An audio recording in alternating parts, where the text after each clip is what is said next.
So just before we start, you're going to grab a few items that we're going to use for this class. A couple of books to sit on for spine stretch and spine twist. If you like the use of a strap or a band, grab a pair of tights for that towards the end of the session with darts. And then the newest item, you're going to use a hot water bottle underneath the pelvis for the pelvic clock sequence. So that would be in replace of a mini ball for the pelvic clock sequence. So earlier sessions, I think it's session 3, which does have mini ball throughout. If you did want to revisit, you could use the hot water bottle just for that mini ball section. It's going to create a little bit of instability for us to work against, which is great for firing up internally. And you're going to feel that it just helps loosen things up, especially through the lower back. So that's how we're going to start. Come to lay down. You're going to lay in your narrow parallel. And you're going to take your hot water bottle and you're going to place it underneath your pelvis. Now, before we launch into clock, I just want you to settle and notice.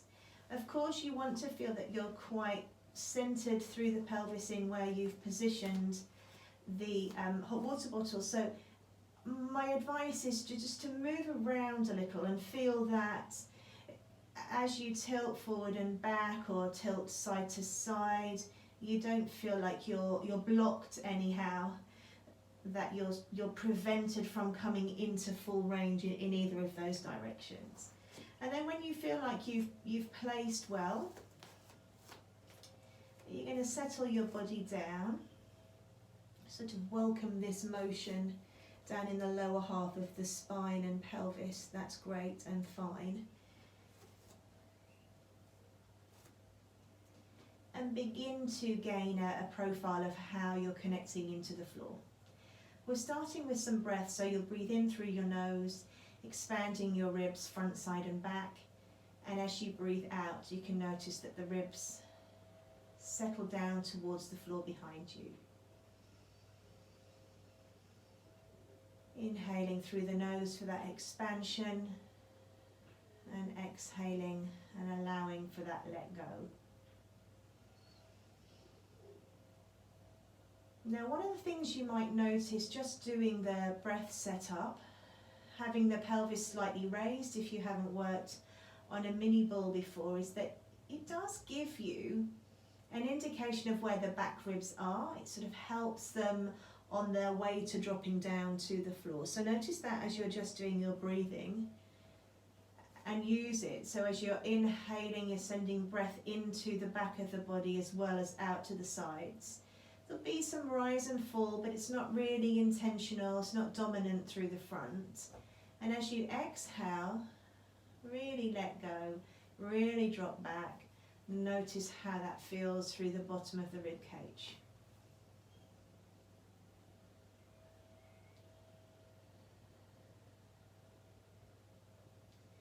We're then going to come into clock. So I'd like you to start to begin to tilt the pelvis towards 6 and 12.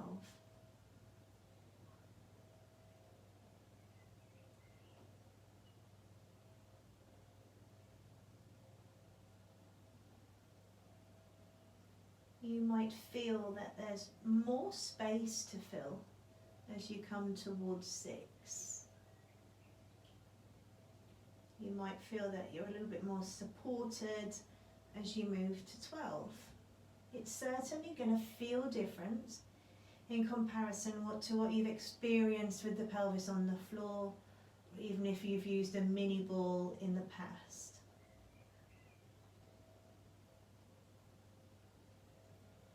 Notice how it feels.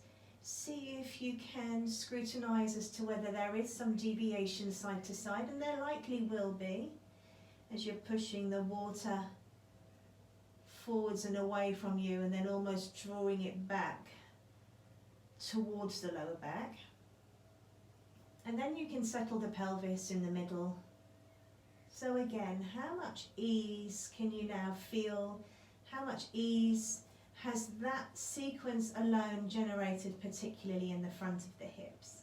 Gives the pelvis this feeling of lightness And we're going to use that as we come into your 3 and 9. So you're tilting the pelvis down to 3, and then you're coming straight across the dial to 9. And you certainly get this swinging effect side to side, which is really likened to the experience on the mini ball here. You're still noticing as to whether the knees are moving side to side. If that's happening for you, then please address it. Keep them in their narrow path. They can feel like they're reaching forwards and away in opposition to the side of the body that drops down towards the floor. That would be a fine sensation to feel, but certainly not side to side. Side to side is rotation through the lower back at a much larger degree to what we're doing here. So you want to work at a lesser rate if you can. After you finish these last two, and you're always working to even out the movement, settle the pelvis right into the centre. See if again you can acknowledge the relaxed feeling through the front of the hips. So that's hip flexors, which can get incredibly tight and clingy and grippy. So allow them to switch off as best as you can. And then you're going to start to come into the circular action, whereby you tilt the pelvis to 6. It's going to come across the dial to 3, move away from you to 12, over to 9, and then back to the centre. Reverse that, so come to 6 first, take the pelvis over to 9, followed by 12, across the body to 3, and then bring yourself back to centre. So we're starting at 6 and noticing how you've got that relative movement from the back of your head, over to 3 and then to 12, to 9, and then bringing yourself back to your center position. 6 and 9 and 12, 3 and center. I'm going to do 2 more in this sequence, in this direction. If you feel that you'd prefer to stick to one direction for the whole sequence, you could do.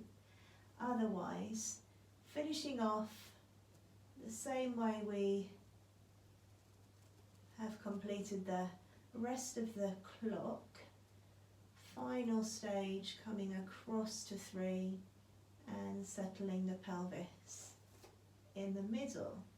From here, you're going to take the hot water bottle or the mini ball away and settle the pelvis down on the floor. Notice the center bone you can feel is the sacrum, the middle of the pelvis. And if you rock to 6, you'll find that the top of that sacrum starts to push down into the floor and you end up with your lower back fully connected. Roll back over the sacrum, looking for that centered movement, that hugging in of the midline, and you'll end up on the top of your tailbone. The rest of the tailbone is just tiny bit drawn into you. You can think about laying the tailbone out on the mat at this point. Both of these ranges of movement want to feel that you're reaching your full range, but you're being gentle about it. So just notice how it feels in the lower back as you explore the prominence of your sacrum. And then you can settle the pelvis in the middle. Once you're settled in the middle, notice the stillness. Notice how easy it's to achieve that, having come off that unstable surface. And bring yourself into bent knee fallout. As you part one knee, and I'm going to start with right, I'm going to think about the left hip bone, allowing that motion to happen without any tilting of the pelvis. Then I'm going to slide the leg down the center of my mat, come into that parallel position, and then draw the foot underneath me. I'm then going to open the left knee, so bent knee opening to the left, keeping the right side still, sliding down the mat with the outer edge of this leg, bringing the leg back into parallel and sliding all the way back underneath me. You want to really determine as to whether you're managing to stay through the centre of your sacrum. You're hoping to feel a small amount of space between your lower back and the floor. And again, all of these sort of positional tips want to feel like they are generated with as much ease as possible. There's nothing worse than trying to come into an optimum position that's so unusual for you that it breeds tension.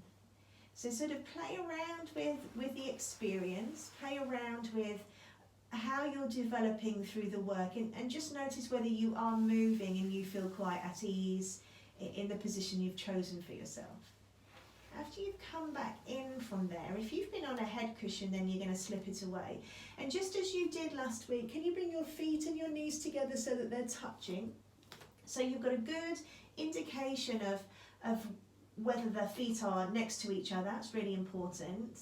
And then you're going to bring your toes apart from each other and your heels into line. As we come into bridging, we're going to use the same initiation of movement that we did last week, whereby as you breathe out, you sense that the feet push down into the floor, but also away from you, as if they're trying to stretch your mat forward as you peel your spine up towards the ceiling. You'll take a breath in when you're up here, and as you breathe out, heaviness, a sense of relaxation, to bring your body all the way back down towards the floor. Take a breath in, and as you breathe out, standing down into the feet, but also with that essence of stretching the mat forwards. And as you do that, you'll very slightly start to rock to the top of the sacrum. Last week I referred to that as 6, and that's quite right as well. Inhaling up at the top, feeling like the big toes are really pushing down into the floor for you. And as you exhale, let go. From the top of your body down to the bottom of your body, let go, relax. You want the movement to look controlled, so it's slow and smooth, but again, you're not going to feel like you're overly tight or braced anywhere to achieve that look. Once you're up at the top, breathing in, how's it feeling through the fronts of the hips?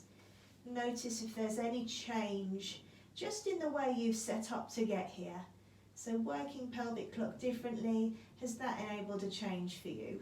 And do 2 more and start to do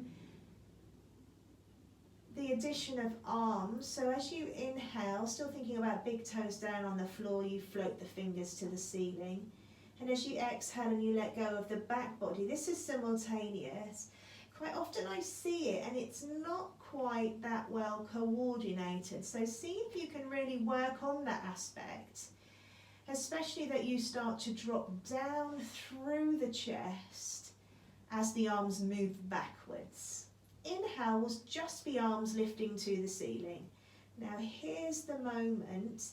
Can you feel that you're heavy in the throat and particularly the sternum at the point that you're reaching back? So that's where the money is really, so far as what you're looking to get moving. Middle spine again. Last one, exhale, feet go down and forwards, tilting and floating, big toes down on the floor. Breath in, you can think about that connection of blades to floor still, and that pulling in 2 directions just to really get the benefits there, right centrally through the spine, between and below the shoulder blades. Once you're down from here, hopefully you get to a position where you finish pretty central. You didn't really think about that. You're going to hold on to that central position again, feeling out you're right through the centre of your sacrum. And as you breathe out, let go through the body and one of your feet, and we're going to come into your leg raisers. Inhale with one leg raised, and then exhale to bring the leg back down again. Breath out, you have a sense of down to come up. Now that sense of down is all about groundedness, but watch that it's not overly done again. Inhale with your leg raised and exhale to return. Because you want the appearance of down to be more of subtle connections than causing pelvis to hover up. Inhale when you're up here and exhale to return. And do a few more of these, exhaling. Feel free to take the arms away from the floor. Just challenging. Inhale when you're up and exhale to return. You could also have your fingers facing the ceiling, so arms stretched up towards the ceiling just as you did in bridging. Are you still managing to maintain that feeling of being centered through the sacrum? This last one here now, as I stand down and float up, I'm going to keep this leg raised. Take a breath in, and as I breathe out, use my body as the anchor and take the other leg up to join. Coming into those dead bugs now, so it's the reverse movement. As I breathe out, the back of one leg heads towards the floor, and then inhale, it comes back up again. Notice how the guidance is heads towards the floor, but it doesn't actually touch. Inhale to come back up again. Reason being is there's a sense of activity that remains more constant when you don't come into the ground. And proprioceptively, it's quite challenging to understand where you are in space, how far you're moving without actually seeing the movement. And inhale to return. Use the breath out, trying to emulate those heavy thoughts that you have, that grounded feeling that you have with both legs down on the floor. Inhaling. And this movement is all from the top of the leg. So the top of the thigh bone rolls away and then rolls back up to bring you up, hence why the leg stays bent.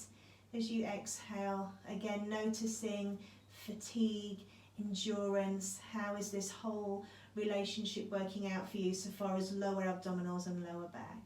Bring your feet separately down to the floor and feel free to pause that one a little bit earlier if you do. Remember last week I talked about listening in and making some changes through the pelvis if you need to.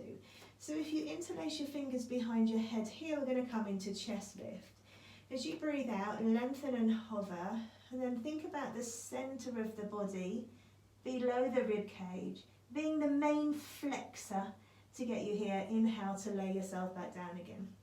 So breathing out, it's length and a hover that blends into the flexion. You really want to establish that that's happening just underneath the ribs. Inhaling to lay yourself back down again. Which is why, if you can be accurate with that, you are allowed to have interlaced hands behind your head. If you feel that you're pulling on your neck, change your approach so far as your hand position.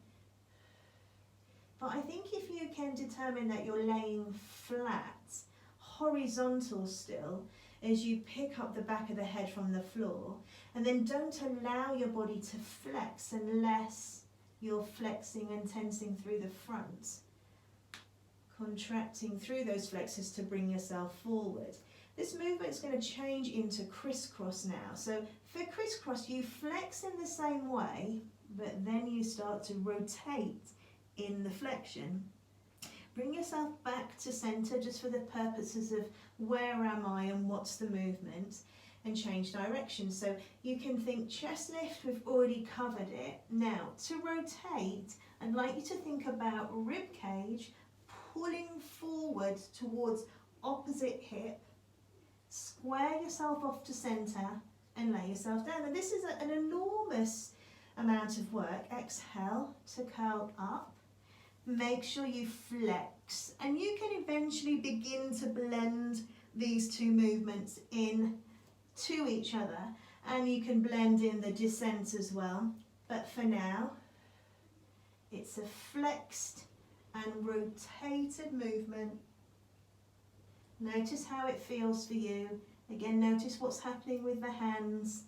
Are you really moving from the front of the body? Two more, but I quite understand if you needed to have rested. And the last one, exhaling. Don't forget where you're moving. from. And don't forget how you're getting there. Square yourself up and lay yourself down. When you're down, and if you completed that whole sequence, well done. Bring your knees into your chest. As we did last week, you're going to hold on to the fronts of the knees, if that's comfortable for your knees. And we're just going to come into these femur circles. So just something again to encourage the relaxation through the front of the hips. Something again to encourage that feeling of let go.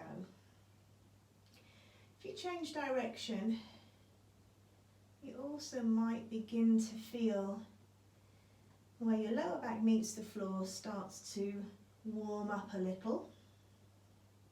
Sort of feel some heat back there. And then from here, we're going to come into an assisted roll up. Bring your knees in together. Hold on to the backs of the legs. You could have your knees and feet apart if you wanted to. As you exhale, the backs of the legs go forward. Now they were in quite tight, so allow them to go. Nod your chin to your chest. Imagine you're still doing a chest lift. Feet keep coming down towards the floor. And we've just used that today as a transition to get you up into a seated position. From here, I'm going to grab my books. I'm going to sit on the books, so it's going to give me some extra height. Take me out of my hips and lower back a little. And altogether just make it a little more pleasant to be upright with the spine and extended with the legs out in front of me. Arms are going to go out, ankles are flexed. As you breathe out, nod your chin to your chest, soften through the upper body, draw the front ribs in and send the back ribs back. Inhaling, then bring yourself all the way up to sit. As you breathe out, nod your chin to your chest, soften, front ribs draw in and back ribs spread back. And as you inhale, unravel, restag. So exhaling, nodding your chin to your chest, softening through the upper body, draw the front ribs in, spread the back ribs back. And as you inhale, unravel and sit tall. Exhaling, nod your chin to your chest, softening through the sternum.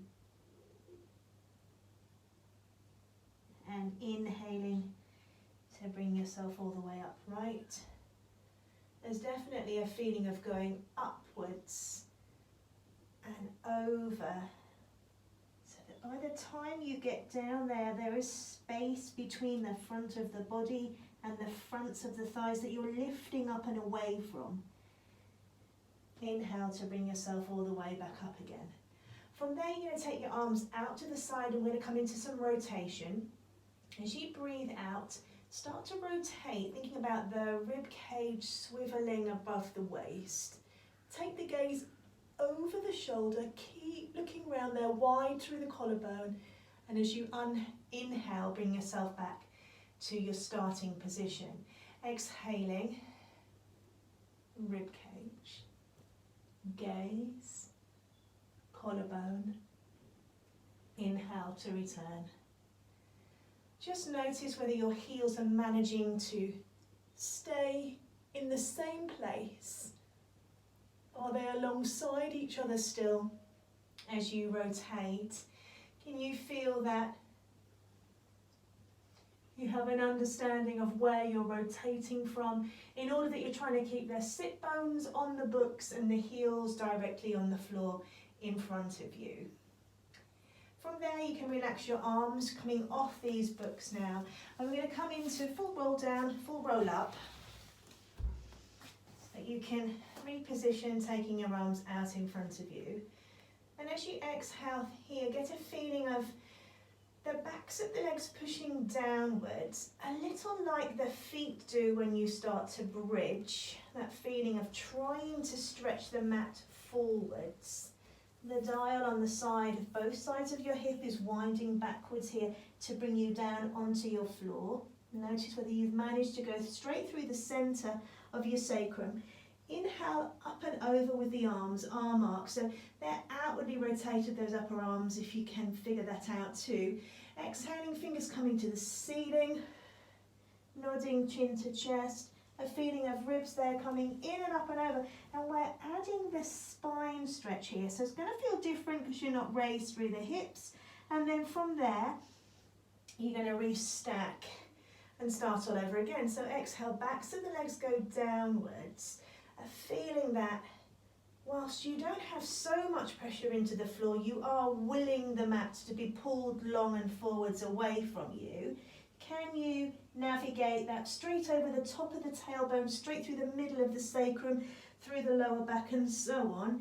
Inhaling, exhaling, arms to ceiling, chin to chest. Feel how the back ribs spread back for you. And then continue to dive. It's quite a sophisticated dive forward in the spine stretch because you have to negotiate where your sit bones are. See if you can find them, plant them into the floor as you unravel and bring yourself all the way back up again. We'll do one more of this variation. If you're not sure of how to do the dive up and over, then you can just come back all the way up towards the ceiling as we have been doing. Notice the down, right through the centre. And then exhale, ribs.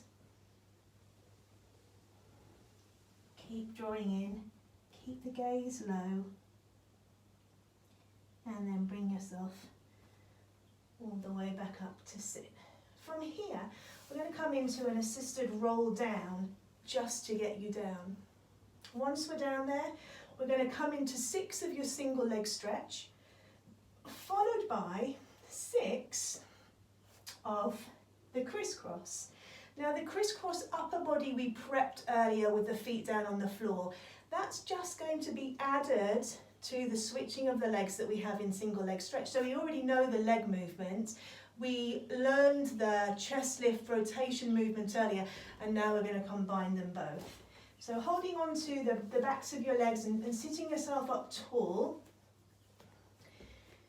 Take a breath in. As you breathe out, the feet go downwards, and you can think of them going forwards too, stretching that mat away from you and rolling backwards here. Now you're not going to roll all the way down towards the floor with the upper body. You're going to draw your feet towards you as and when, and then you're going to use your arms to help maintain their height in the flexion. That's it. And see if you can gauge as to where the thigh bones come. Parallel would be good just to begin with, just for you to find the flexed position there. Bring your right knee in first and take your left hand onto the top of the knee, and the right hand can go down the outside of the ankle. Really narrow. As you exhale, you're going to switch. And you switch. And you switch. And switch. And 5. And 6. Now here, can you stay up in your curl-up and move your arms swiftly to the back of your head? You're rotating around. Think about that rib to front hip. And you're switching for 6. Exhaling. Stay up and rotate. 4. Big toes, replace big toes as they would in single leg stretch. Knees into your chest. Lay yourself down and bring your feet separately down onto the floor. Knees and feet are going to be together here, and you're going to sway the legs side to side. So exhaling and over they go. Inhaling and back up towards the ceiling. Breath out to sway the legs over. Breath in to return them to the ceiling.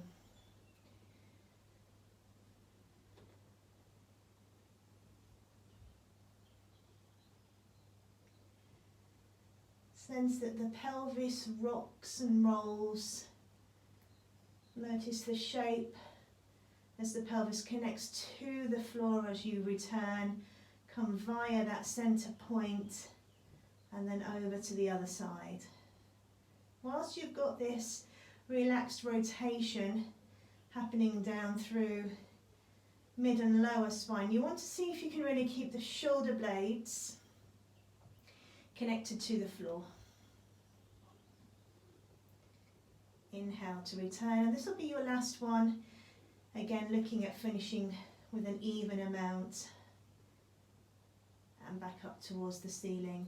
From here we're going to come into side lift. From here we're going to come into side lift, so bring yourself round onto your side. You've got options as always to do side lift with your legs bent. Last week we did the whole sequence, so you could start with one leg straight, or if you wanted to today you can have two legs straight, just depending on how you get on.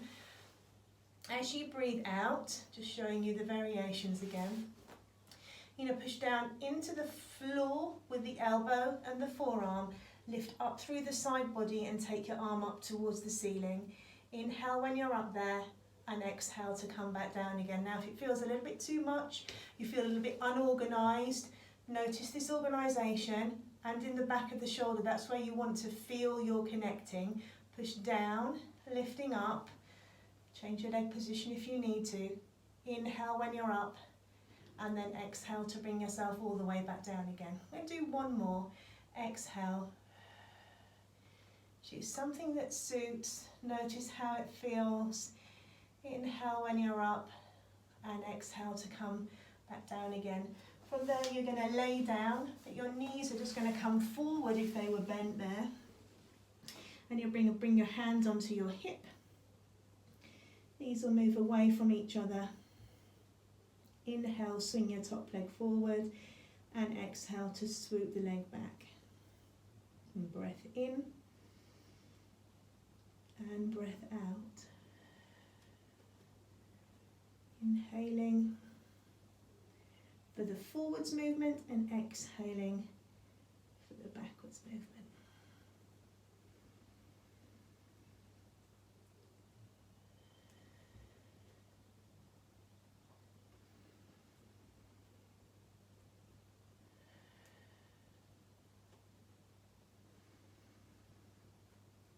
Once you swoop back next here, you're going to rest the leg down and come to the other side. So side lift was first.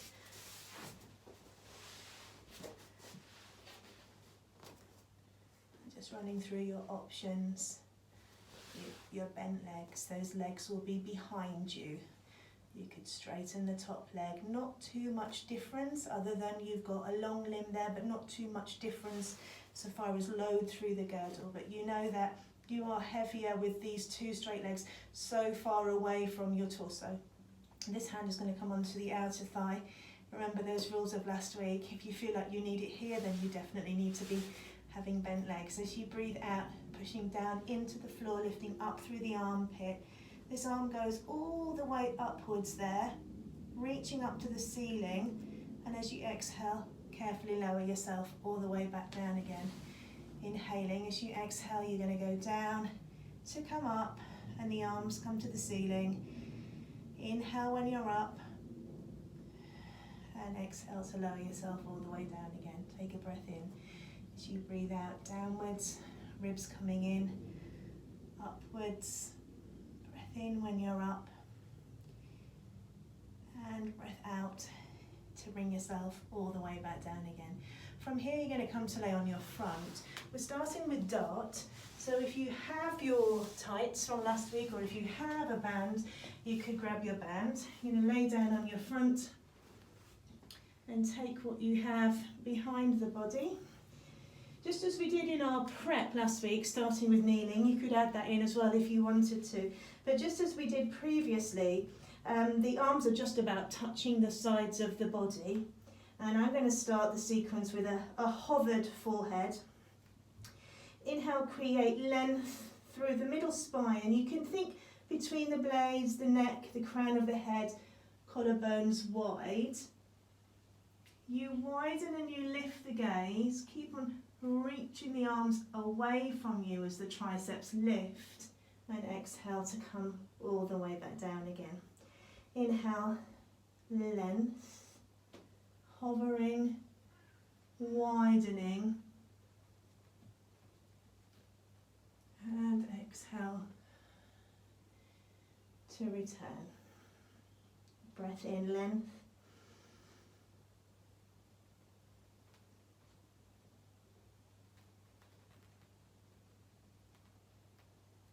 and breath out. One more of these, inhaling.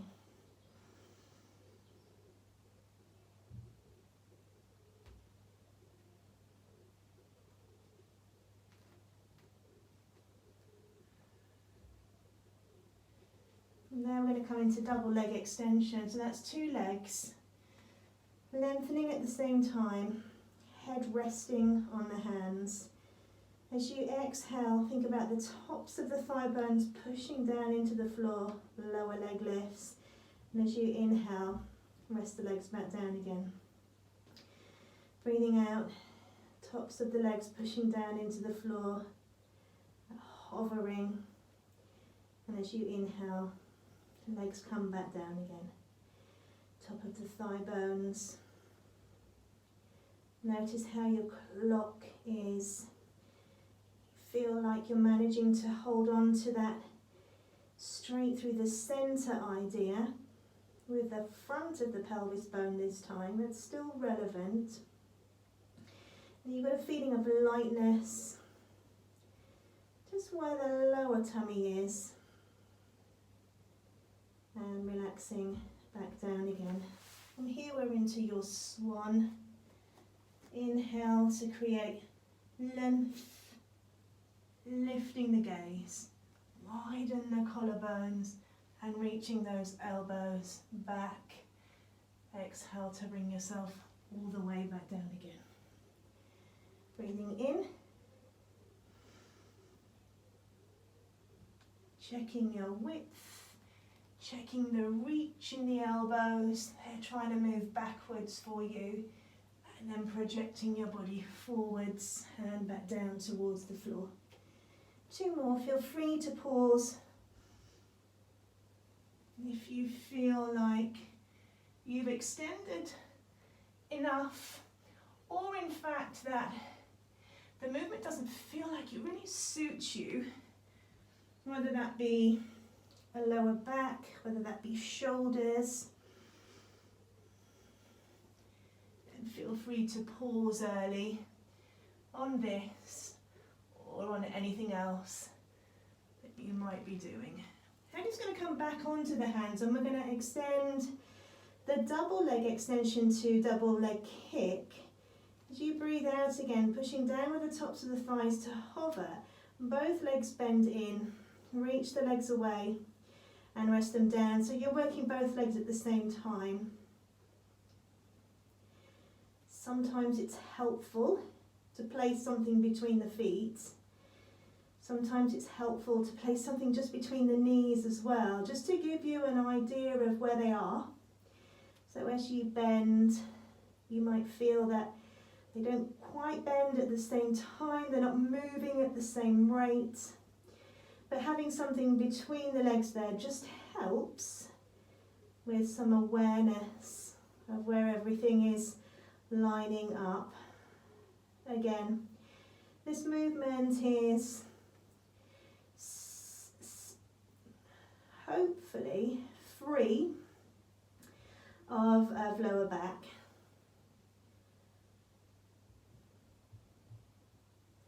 Last one.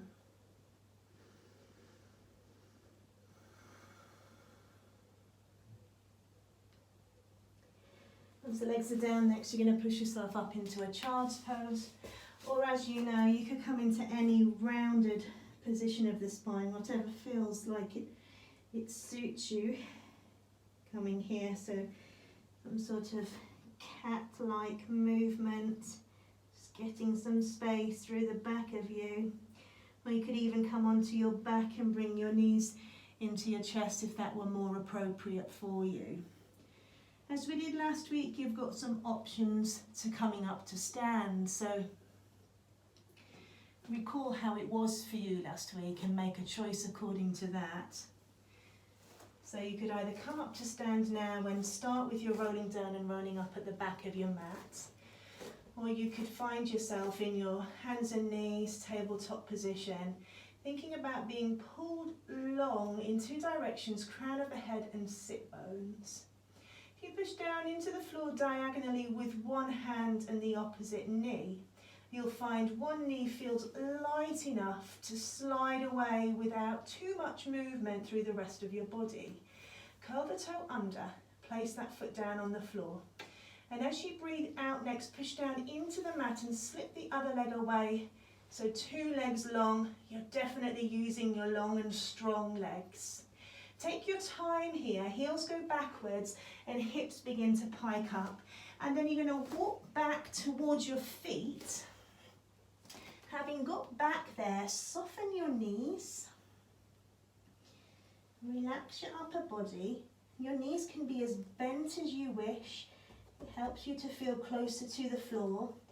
And then as you breathe out, start to lift up through the lower torso. Front body really drawing in as if you're trying to get your skin away from your clothing. And that will be your first unravel, bringing yourself all the way up to stand. From there, you'll take a breath in, and as you breathe out, nod your chin to your chest. Soften through the upper body. That feeling of going up and over, pouring yourself out of your waist that you have in spine stretch seated.